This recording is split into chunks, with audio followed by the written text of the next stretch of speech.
আমরা এখন দেখব আংশিক ভগ্নাংশ। আংশিক ভগ্নাংশ হলো ওই ভগ্নাংশটা যাকে ভেঙে আরো ছোট ছোট অংশে ভাগ করা যায়, এবং ওই ভাঙা ছোট ছোট অংশগুলোকে ওই যে ভগ্নাংশটাকে আমরা ভাঙলাম সেটার আংশিক ভগ্নাংশ বলে। তো আমরা একটা ভগ্নাংশ দেখি, যদি এটা আমরা দেখি 3x+4 বাই x+1 x+2। যদি আমরা এই ভগ্নাংশটা দেখি এবং এটাকে যদি আমরা ভাঙতে চাই, তাহলে আমরা এটাকে ভাঙতে পারতেছি 1/x+1 প্লাস 2/x+2। আমরা এইভাবে যদি ভাঙি তাহলে আমরা দেখবো যে এইটাকে যদি আমরা যোগ করি তাহলে আমরা এটাই পাবো। তো এই যে একটা ভগ্নাংশকে আমরা ভেঙে আরো ছোট ছোট অংশে ভাগ করলাম, এটাই হলো আংশিক ভগ্নাংশ। তো আমরা এই যে ভগ্নাংশটাকে আমরা ভেঙে এইভাবে দুইটা ছোট ছোট অংশে ভাগ করলাম, এটা কিন্তু আমরা খুব ইজিলি যে করলাম এমনটা না, এটা একটা মেথড আছে। আহ, এটা যেভাবে এই এই ভগ্নাংশটাকে যেভাবে যে মেথডে এটা ভেঙে আমরা এইভাবে ছোট ছোট অংশে ভাগ করব, সেটাই আমরা এই চ্যাপ্টারে আমরা এই ম্যাথগুলা দেখব, করে দেখব। আচ্ছা, আমরা তাহলে ম্যাথে যাই সরাসরি। তো সেক্ষেত্রে আমাদের যে এই আংশিক ভগ্নাংশটা আছে, এই আংশিক ভগ্নাংশটাকে আমরা ভেঙে ভেঙে দেখাবো যে আমরা কিভাবে এটা ভাঙতে পারি। তো ফার্স্ট আমাদের যে কাজটা করতে হয়, যে ভগ্নাংশটাকে আমরা পাবো এটার আমরা ইকুইভ্যালেন্ট একটা আংশিক ভগ্নাংশ, আমরা ইকুইভ্যালেন্ট একটা সমীকরণ আমরা লিখব। তো এই ভগ্নাংশটার ইকুইভ্যালেন্ট ভগ্নাংশটাকে আমরা এভাবে লিখব, আর এই ইকুইভ্যালেন্ট ভগ্নাংশটা নির্ভর করবে এই ভগ্নাংশটার হরের উপর। আমাদের এই ভগ্নাংশের মধ্যে হরের মধ্যে দুইটা রাশি আছে, x+1 x+2।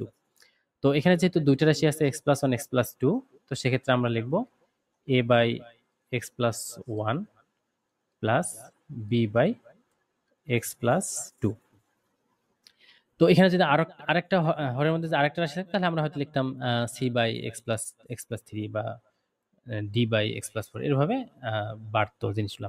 আমাদের এখানে দুইটা রাশি আছে, আমরা দুটা ধ্রুবক নিলাম, a/x+1 b/x+2, আর এটা হলো আমাদের ইকুইভ্যালেন্ট সাইন। তো আমরা এটাকে একটা সমীকরণ দিলাম। তো ফার্স্ট স্টেপে আমাদের যা করতে হবে, এই যে ইকুয়েশন 1 এক নংকে আমাদের এই যে হরের মধ্যে যে রাশিটা থাকবে সেটাতে আমরা গুণ করব।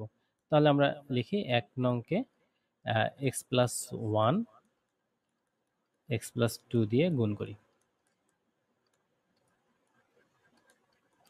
আচ্ছা, আমরা যদি x+1 x+2 দিয়ে গুণ করি তাহলে এটাকে গুণ করলে আমরা পাচ্ছি এই হরের এটা কেটে যাবে, থাকবে 3x+4। এখানে থাকতেছে আমাদের a into x+2, x+1 x+1 চলে যাবে, x+2 থাকবে, প্লাস বি, এখানে x+2 চলে যাবে, থাকবে x+1। এখন এটাকে আমরা 2 নম্বর সমীকরণ দিলাম। আমাদের আসলে টার্গেটটা কি, আমাদের এই যে ধ্রুবক, আমরা এই যে সমীকরণটা আমরা লিখলাম, এই সমীকরণে আমাদের a এর জায়গায় a এর মান আর b এর জায়গায় b এর মান যদি আমরা বসাইতে পারি তাহলে তো আমাদের আংশিক ভগ্নাংশটা হয়ে যায়। তো আমরা কি করব, এই ইকুয়েশনটা থেকে আমরা a আর b এর মানটা খুব ইজিলি বের করতে পারি। সেক্ষেত্রে আমরা কি করব, যদি আমরা a এর মান বের করতে চাই, আমরা যদি b এর এই জায়গাটায় এটা যদি আমরা শূন্য করতে পারি তাহলে আমরা শুধু শুধু a থাকবে, a এর মানটা আমরা বের করতে পারবো। আচ্ছা, আমরা তাহলে 2 নং এ আমরা x ইকুয়াল যদি -1 বসাই তাহলে এইটা আমাদের -1 + 1 শূন্য হয়ে যাবে। তো x ইকুয়াল -1 বসাই। আচ্ছা, বসলে আমরা পাইতেছি 3 into -1 plus 4 equal a into -1 plus 2 plus b into -1 plus 1। এই যে -1 প্লাস 1 এটা হয়ে যাবে শূন্য। তাহলে আমাদের এখানে হচ্ছে 3 -1 -3 প্লাস 4, তাহলে থাকতেছে 1। আর এখানে +2 -1 থাকতেছে 1, a ইন্টু 1, তার মানে a।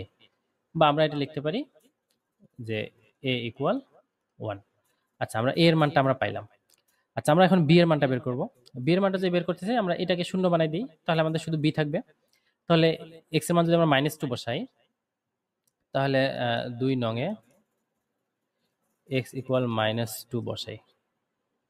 যদি আমরা x ইকুয়াল -2 বসাই তাহলে আমরা পাচ্ছি 3 ইন্টু -2 প্লাস 4, এখানে -2 প্লাস 2 প্লাস -2 প্লাস 1, এখানে থাকবে b। তো -2 প্লাস 2 এটা শূন্য হয়ে যাবে, এখানে থাকতেছে আমাদের -6 প্লাস 4, তাহলে হচ্ছে -2 ইকুয়াল b ইন্টু এখানে থাকতেছে আমাদের -2 প্লাস 1 এটা হচ্ছে -1। তার মানে এখানে -b, -2 ইকুয়াল -b, মাইনাস মানে যদি কেটে যায় তাহলে আমাদের থাকতেছে b ইকুয়াল 2। আচ্ছা, আমরা এখন a এর মানটা পেলাম a ইকুয়াল 1, আর এখানে আমরা b এর মান পেলাম b ইকুয়াল 2। এখন a আর b এর মান আমরা যদি 1 নং এ বসাই দেই, তো 1 নং থেকে আমরা পাচ্ছি তাহলে 3x plus 4 by x plus 1 x plus 2, একটু বড় করি, ইকুয়াল এর মান আমরা পাইলাম 1 by x plus 1 plus b এর মান আমরা পাইলাম 2। তো b এর মান আমরা এটা 2 বসাই দিচ্ছি, x প্লাস 2। তো এটা আমাদের অ্যান্সার।